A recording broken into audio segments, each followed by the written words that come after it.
Bueno, lo dije al momento de comenzar nuestro programa, es un día vertiginoso el de hoy en cuanto a todos sus contenidos. Acaba de estar Yael Unger y Shani con nosotros. Sin embargo, a raíz de las declaraciones del sacerdote Felipe Berríos, que generaron bastante revuelo dentro del mundo eclesiástico y sobre todo también en nuestra sociedad, tenemos un invitado que tiene mucho que decir en torno a esto. ¿Cuál es la situación en la que está la Iglesia el día de hoy? Él es parte también piedra angular de la Fundación para la Confianza, estuvo en las demandas, en las querellas en contra de Caradima. En general, la Iglesia está haciendo bastante, está ahí, en tela de juicio. ¿Qué es lo que pasa con ella? ¿Cuáles son las preguntas y las respuestas? José Andrés Murillo está con nosotros en Mentiras Verdaderas. José Andrés, por favor, adelante. Muchas gracias. Tu casa. Quiero partir conversando contigo acerca de la Fundación para la Confianza. ¿En qué consiste? ¿De qué trata? Cuéntamelo todo. La Fundación para la Confianza es una organización que creamos para prevenir el abuso sexual infantil. Sobre todo eso es lo principal. Queremos como cuestionar un poco qué es lo que es la cultura de prevención, el abuso sexual, y mostrar que el abuso sexual como no es un problema como de laboratorio que sucede solamente entre cuatro paredes, sino que estamos en un contexto y en un contexto abusivo. O sea, no hay abuso sexual sin un contexto que lo favorezca. Entonces nosotros creemos que para poder prevenirlo tenemos que crear una cultura que sea preventiva del abuso y que sea más abierta.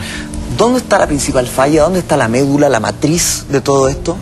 Yo creo que tenemos un problema en cómo vemos la infancia, cómo tratamos la infancia. Generalmente tratamos a los niños como si fueran como una cosa o algo que tiene que obedecer simplemente y ir creciendo de esa manera. Confundimos en general el respeto y la autoridad con la sumisión. Y así vamos creando una cultura abusiva. O sea, tenemos que saber que el abuso es parte de una cultura abusiva y que por lo tanto la prevención también es una prevención cultural. No depende ni de los padres ni de los educadores ni de los niños, sino que de todos, de la sociedad en general. ¿Cuáles son los focos de prevención a los que uno debiera apuntar desde ya para ir mejorando esto desde el inicio? A ver, siempre hay que entender el abuso sexual infantil y el abuso sexual en general como un abuso de poder. Por lo tanto, las estructuras abusivas, las estructuras donde no se puede opinar, donde las personas son de alguna manera utilizadas, donde la asimetría de poder es simplemente un dato, o se naturalizan las asimetrías de poder, son lugares donde no solamente, por aquí lo más importante es que probablemente, y quizás es duro lo que voy a decir, probablemente no le podemos decir a los niños que jamás, nunca, nadie más va a haber algún tipo de abuso sexual. Pero sí, lo que a mí me gustaría es que como sociedad dijéramos, ante un abuso nunca más vamos a quedar indiferentes. Porque lo que más daña en el abuso sexual infantil, incluso más que el abuso, es la indiferencia de la familia, de la sociedad, del Estado, de las organizaciones, de la Iglesia, de quien sea. O sea, aquí lo que nosotros tenemos que combatir más es la indiferencia, porque la indiferencia es lo que crea finalmente impunidad en el abuso y genera esa especie de ley del silencio que es la piedra angular del abuso sexual. Muchas cosas de las que estamos conversando ahora coinciden con lo que nos dijo Yamilet Cava, que estuvo aquí, sentada igual que tú en Mentiras Verdaderas. Yamilet Cava, que a sus tres niñitas fueron abusadas por su propio padre, por el esposo de Yamilet, que era gerente del Banco Central, si no me equivoco, ¿no? Corríjame si me estoy equivocando, si la memoria no me falla. Quiero, por favor, que revisemos estas declaraciones y posteriormente las conversamos. Esto es violación. Abuso es cuando hay tocaciones, pero cuando se consuma el hecho son violaciones y son reiteradas. Entonces no hay duda en eso. Fue después de la separación en las visitas domiciliarias. ¿Pero por cuánto tiempo se mantuvo esto? Mira, la realidad que existe, un poco también hablando en paralelo por muchas mamás que se han acercado a mí, generalmente no es una vez, son varias veces. Y fueron en la casa de él y después la casa de la pareja, donde habían 3 niños más, y contar detalles es muy escabroso. Lo único que te puedo decir que sí, los niños, hoy en día, yo quiero usar una palabra fuerte, pero que es la realidad, que los niños son torturados sexualmente. Y no lo digo solamente por mis hijas, sino por muchos casos de mamás que su hija y su hijo pequeños, de 3, de 5, de 2 años, son torturados sexualmente. ¿Cuándo empezaste a sentir que algo extraño pasaba? La verdad que nunca me pude dar cuenta. Entonces, el mensaje es que uno jamás se da cuenta. Lo que sí era extraño era que era demasiado perfecto. Y después de un tiempo yo pienso ahora que la gente perfecta no existe. Mientras más defectos tengas, mejor, es más real. Pero principalmente es eso, no me di cuenta hasta que mis hijas hablaron. Ahí estábamos revisando parte de las declaraciones de Yamile Cava cuando estuvo aquí con nosotros en Mentiras Verdaderas. Me imagino que declaraciones así de impactantes como estas son las con las que tú convives día a día en esta fundación. Y me imagino también que se transforman en el motor principal para crear la fundación, ¿es así? Exactamente. ¿Cuándo sí. surge tu interés por crear esta fundación para la confianza? A ver. Te voy a interrumpir con la respuesta porque nos vamos a ir a una pausa comercial y al regreso José Andrés Murillo nos responde por qué la Fundación para la Confianza y además revisamos la situación actual de la Iglesia a raíz de las declaraciones del sacerdote Felipe Berrío. De Fundación para la Confianza queremos analizar la situación de la Iglesia el día de hoy a raíz de las declaraciones de Felipe Berríos. Sin embargo, antes de irnos a la pausa comercial estábamos hablando de tu fundación y mostramos las declaraciones de Yamile Cava, que estuvo acá en nuestro estudio. Te preguntaba si testimonios tan impactantes como eso, donde ella dice que más que abusos hay tortura a los niños, son los que motivaron la creación de esta fundación. Sí, y mira, y además no solamente el tema del abuso, sino que todo lo que viene después, cuando las personas, las familias intentan judicializar los casos, intentan denunciar, entran en una especie de casi máquina de moler carne, que empiezan como entrevistas, con peritaje, con cosas que son tremendamente duras a veces, y el sistema no siempre está a la altura de la necesidad de los niños, y muchas veces los revictimizan una y otra vez en el sistema que debiera ser de protección, simplemente a veces por no saber, por falta de interés, por falta de compromiso con el tema. Yo creo que en Chile hasta hace 2 años esto daba un poco lo mismo, y hace unos 2 años, 1 año, algunas personas, fundaciones como nosotros y otras también, comenzaron a comprometerse y para tratar de incluso cambiar la legislación acerca del trato que se le da a los niños en estas cosas. O sea, insisto, aquí lo más grave es la indiferencia de la sociedad hacia el dolor de los niños, y también es lo que más puede reparar y ayudar a que los niños puedan y las familias puedan resignificar esto y puedan salir adelante. José Andrés, recuerdo en esa entrevista con Yamile y también con una corporación que está luchando por no más abusos sexuales a los niños chilenos, que se conversaba de que muchas veces hay esferas de protección a los abusadores, esferas de protección que pueden estar en el ambiente político, en el ambiente eclesiástico, en la misma sociedad, en esferas de poder adquisitivo. ¿Es así? La piedra angular del abuso sexual infantil es el silencio y el secreto. Y las personas, siempre cuando una persona debiera saber o sabe de un abuso y teme hablar de ello o prefiere no meterse en problemas y lo calla, está siendo parte del círculo de protección de los agresores. Yo creo que eso es lo más grave. Aparte de las redes que en algún momento han ido saliendo, aquí lo importante es que todos somos una red o de protección de la infancia o una red de protección de los agresores. Y en ese sentido yo creo que... insertos, ¿no? Exactamente. Cuando uno ve las noticias, da la sensación de que son cada vez más los abusos en distintos lugares, en recintos educacionales, en las mismas casas. ¿Es así o es que ahora están saliendo a la luz los abusos sexuales a menores?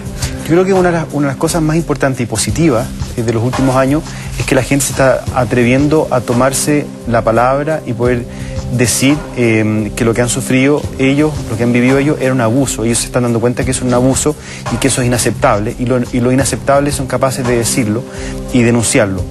Hoy día no hay más abusos, pero sí las personas se están atreviendo a decirlo más. 1 de cada 25 casos de abuso sexual infantil en Chile es denunciado. Mira, vas con... Tú, en el momento en que te querellaste contra Caradima, me da la sensación a mí de que en el tema macro de los abusos a menores hubo un antes y un después en la Iglesia Católica. ¿Crees tú que se aprendió alguna lección o estamos en el mismo fango ahí? Yo creo que hay cosas que la Iglesia puede aprender, pero la Iglesia está hecha de personas y las personas tienen que aprender, y muchas veces las personas que están hoy día en la Iglesia no quieren aprender.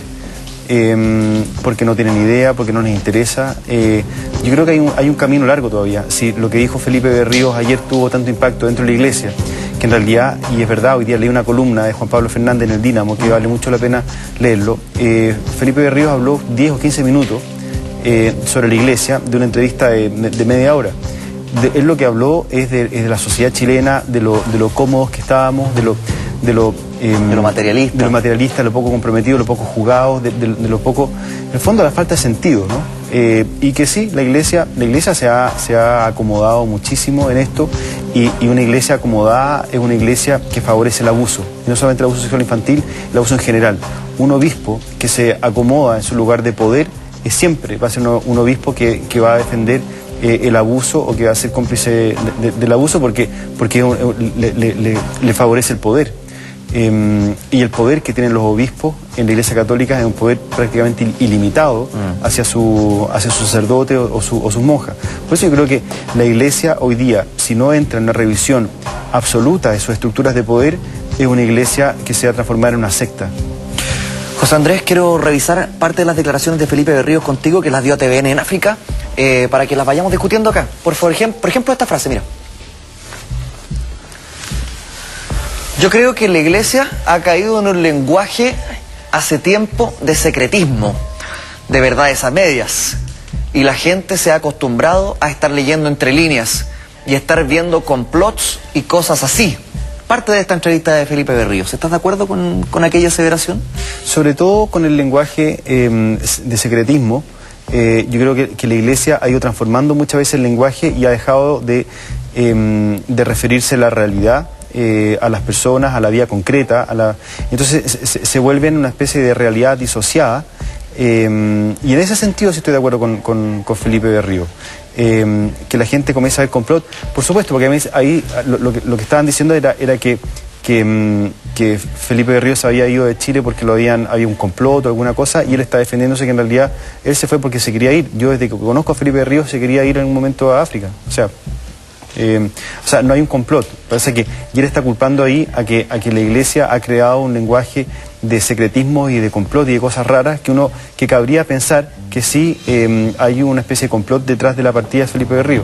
Pero yo creo que no, era lo que él quería hacer. Mucha gente manifiesta su indignación en las calles a la clase política porque dicen no sentirse representados por ello. ¿Crees tú que la iglesia está en un proceso similar en que la gente cada vez se siente menos identificada por la iglesia? Sí, y yo como hago la vuelta al revés, o sea, lo de la iglesia es una manifestación más de un montón de situaciones en que la gente ya dejó de sentir que el abuso era natural, como se está desnaturalizando el abuso en todo plano, o sea, en plano político, en plano laboral, en plano económico, en plano religioso, en plano sexual, y eso está bien, es una buena noticia que el abuso deje de ser algo natural. Pareciera ser que estamos abriendo los ojos en todo sentido. Absolutamente. Seguimos revisando parte de las declaraciones de Felipe Berríos. La iglesia ha lucrado creyéndose la dueña de la salvación.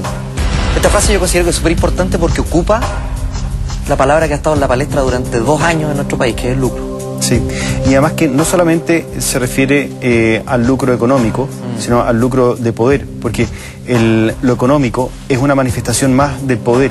O sea, la iglesia ha obtenido poder económico y otro tipo de poder justamente porque ha tratado de monopolizar la salvación. Y yo creo que eso es uno de los instrumentos de poder y sometimiento a los demás más importantes. Yo creo que, y justamente, si uno lee la vida de Jesús, es exactamente lo contrario, de monopolizar y utilizar el tema de la salvación para poder, al final, sectarizar, hacer una secta.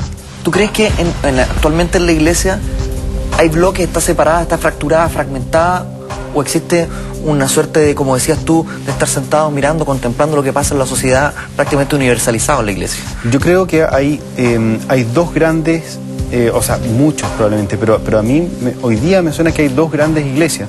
La iglesia que está aferrada con dientes y uñas al poder y está temerosa del mundo, y el resto de la iglesia, hay otra iglesia que está en el mundo, que trabaja en las poblaciones, que trabaja con las personas que más sufren y que están tremendamente jugadas por los demás. ¿Cuál de esos porcentajes es más grande? Lo que pasa es que la iglesia que tiene más poder que es más pequeña probablemente, pero tiene más poder, es la iglesia que está más aferrada al poder, que es tremendamente temerosa, y al ser tan temerosa es tremendamente violenta con los demás. Vamos a revisar otra declaración más de Felipe Berrío en esta entrevista que ha dado mucho que hablar, no solamente en el ambiente eclesiástico, sino también en la sociedad en general. Yo bendigo el anillo a una persona casada por segunda vez y al día siguiente tengo un llamado del arzobispo de Roma. Pero si se bendice una sucursal bancaria que está chupándole la sangre a los chilenos, no decimos nada. Eso le resta credibilidad y jerarquía a la iglesia. O sea, es una fotografía perfecta de la disociación que ha habido en la Iglesia Católica, una especie de moralismo sin realidad. Aquí lo importante es volver a la realidad. Y yo creo que no solamente en la iglesia es un botón de muestra de cómo en general la sociedad nos hemos ido alejando mucho de la realidad. Y yo creo que lo que sucede en el tema del abuso es que uno vuelve como de cabeza, de boca a la realidad. Y a mí me pasó que dentro de la iglesia la indiferencia ante el abuso me hizo darme cuenta que la iglesia está a kilómetros de la realidad y kilómetros de cualquier tipo de divinidad, de espiritualidad. ¿No te da la sensación, y también lo rescato de la entrevista de Felipe Berrío, de que el gran conjunto es el abuso, pero todo está encadenado dentro de este conjunto? Cuando empezamos a hablar de educación, de inmediato nos vamos a la banca, cuando hablamos de la banca hablamos de la ISAPRE de la AFP, de la AFP, y nos vamos dando vuelta en un sistema abusivo total y completamente en todos sus aspectos. Sí, y si le das vuelta a eso, el tema que está detrás del abuso es el tema de la confianza. Hoy día la gente, cuando surge el tema de los abusos, empiezan a cuestionarse el tema de la confianza, que era lo que le daba finalmente poder a las estructuras de poder. Hoy día la gente se despierta, se levanta en contra de los sistemas abusivos, empieza a pedir también a pedir cuentas de la confianza que ellos lo habían depositado. Por eso nosotros en la Fundación hemos levantado el tema de la confianza lúcida, ¿no? Que ya no es una confianza ciega. La gente quiere confiar lúcidamente en los sistemas políticos, los sistemas económicos, en la ISAPRE, en la educación, en la universidad. Es escandaloso lo que pasa. Nosotros, como sucedió, nosotros probablemente sacamos el palito a esta como avalancha de abusos que venían, que era el abuso que había en la iglesia. Y eso dio simplemente como prendió la luz en que la iglesia sostiene finalmente como moralmente un sistema que es abusivo, y eso hace que las personas puedan como levantar la voz y decir, está bien, espiritualmente parece que había un abuso, y por lo tanto también en la educación, las universidades, la acreditación de las universidades era un escándalo. Hasta no hace mucho los porcentajes que se daban en las tasas de interés en los bancos eran totalmente abusivas y escondidas. Hoy día por lo menos son transparentes, se dicen. En la ISAPRE también habían un montón de sistemas abusivos, y en general, entonces la gente hoy día quiere como meter un poco más de lucidez. Sacarse esa pata encima. Sí, y también darse cuenta, como esto es una especie de despertar de un hechizo.